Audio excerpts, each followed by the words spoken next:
Let's bring in Gorazd Kovacic. He's a sociologist over at the Faculty of Arts at the University of Ljubljana, as well as a political analyst. He joins me now live. Gorazd, good to have you on the show.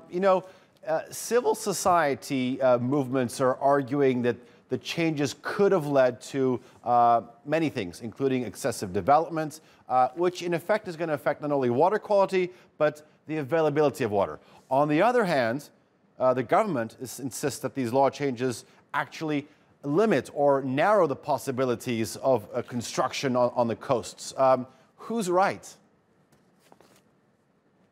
Well, the majority of the population in Slovenia thinks that the NGOs are right.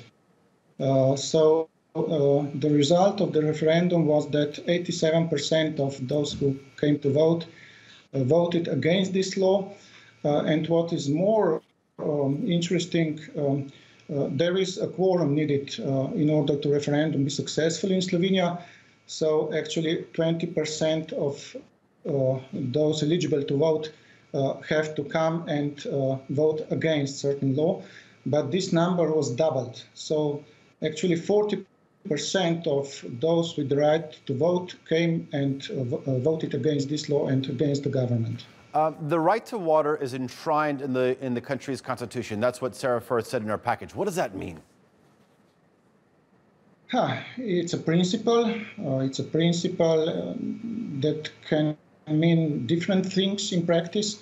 It means that the government or the local governments should take a lot of care in order to protect drinking water and water resources and to build infrastructure so that everybody should have a public water available and a potable water that you can drink out of pipe. And this standard is quite well achieved in Slovenia's towns and cities, but not everywhere in the countryside with dispersed settlements, individual houses in the hills, etc. But, you know, when something is written in the Constitution, it's just a principle that then could be measured in comparison to the other constitutional principles, like the principle of freedom of investment, etc. What was at stake at this referendum was the possibility to use lakesides and riverbanks for commercial investments, like for building restaurants or hotels. Okay. In the package that we played before crossing over to you, there was a soundbite by a man. He said that, you know, irrespective of which political party is in power, this is our stance. Okay, I get that. But I've also read the argument that, you know, this referendum perhaps had ulterior motives in terms of political statements trying to be made, because there seems to be a growing distrust in the current government. Is that a fair argument? Yes, this was the second agenda of this referendum. Formally, it was the referendum about this Water Management Act, but in fact it was the referendum against the government.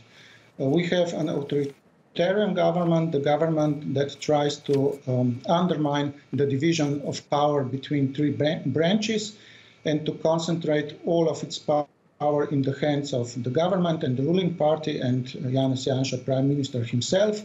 He tries also to conquer various autonomous social institutions like media or police or some research institutes.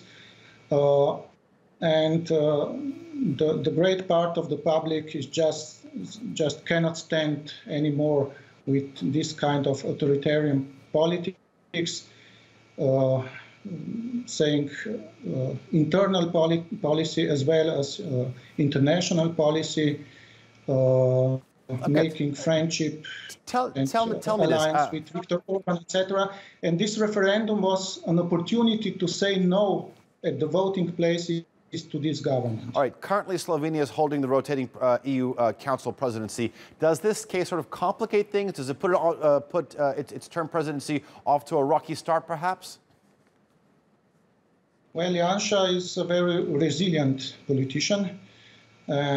He has already lost the majority in the parliament, but he has no, I mean, he's not thinking about resigning.